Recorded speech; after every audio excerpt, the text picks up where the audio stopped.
তো তোমাদের সঙ্গে হচ্ছে একটা জিনিস শেয়ার করবো, শেয়ার করলে তোমরা ভাববে বৌদি তুমি এরকম করে থাকো। অ্যাকচুয়ালি আমি এইভাবে থাকি না, আমার বিছানাটাই শুধু অগোছালো থাকে আমার ছেলেটার জন্য, আর তবুও আমি গুছিয়ে রাখার চেষ্টা করি। আর আদার্স ঘরে আমার যা কিছু থাকে আমি সব কিছু পরিষ্কার পরিচ্ছন্ন করে রাখি। কিন্তু আজকে আমার ঘরের এরকম অবস্থা কেন জানো তো? আগে দেখিয়ে নি তারপর বলছি তোমাদের।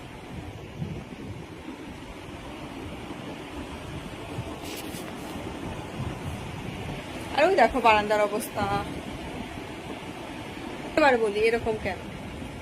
খাটের নিচে ওই একদম কোনাটা, আমার খাটের নিচে ইট দেওয়া ছিল না চোরটা, আমি মানে আমার পিছেটা লম্বাই, ওটাতে আমি যতটা হচ্ছে পারতাম ততটা পরিষ্কার করতাম। এবার আমার খাটের প্লাইউডের মাঝখানে ছেলে যে খাবার, ও খাবার খেয়েও ফেলে না, বিশেষ করে ইঁদুরে কলা পাতা এনে ওই সাইড দিয়ে রেখেছিল, আর সেটা যেমন তেমন ওই জন্য ওই নোংরাগুলো বেরিয়েছে। আর আমার খাটের প্লাইউড কেটে ইঁদুর ঢুকে তার ভেতরে আমার হচ্ছে আমার ছেলে ছোটবেলার লেপ ছিল, তারপর ছোট লেপ ছিল, আমাদের একটা বড় লেপ ছিল, যেহেতু ব্ল্যাঙ্কেটের জন্য এখন তার লেপটা একটু গায়ে দেওয়াই হয় না।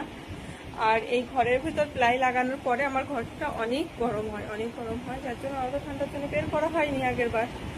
আর ওর ভেতরে হচ্ছে অনেক তোমাদের দাদাভাই আগে ফিউশন মাইক্রো ফাইন্যান্সে কাজ করতো, সেই সব কিছুর অনেক কাগজপত্র ছিল, যে আমি ভাবলাম পরে কোনোদিন লাগে কিনা, ওইগুলো খালি খালি বাইরে কোথায় রাখবো, আমি সুন্দর করে একটা প্লাস্টিকে মুছিয়ে গাছিয়ে রেখে দিয়েছিলাম।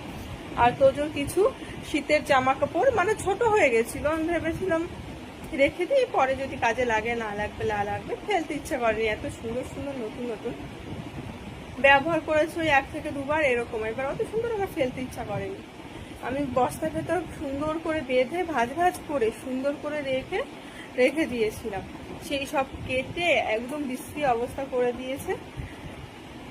আর আমার একটা ট্রলির ভেতরে আমার নতুন কম্বলটাকে, কম্বলের কভারের ভেতরে হচ্ছে কম্বল ভাঁজ করে রেখে দিয়েছিলাম, সেটার ট্রলির ভেতর ঢুকিয়েছি, ট্রলিটাকে কেটে আমার ওই কম্বলটাও কেটে দিয়েছে।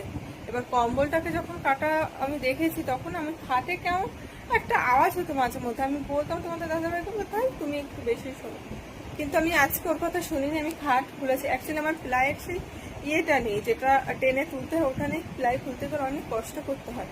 এবার তবুও ও বাজারে গেছে, আমি সকালবেলা রান্নাবান্না কিছু করিনি, উঠে আগে খাটে ভেবেছি আমি খাটে, আর উঠতে আমি অনেকটা লেট করে ফেলেছি, আজকে অনেকটাই লেট করেছি, কারণ ছেলের স্কুল ছিল না। কালকে রাত্রেবেলা আমার ভীষণই মানে কেমন একটা লাগছিল, অস্বস্তি, শরীর খারাপ লাগছিল বলতে পারো ভীষণই, যেহেতু একটু জল কম হয়ে গেছিলো, বাইরে বেরোলে আমার জল খাওয়া কম হলে অনেক সমস্যা হয়।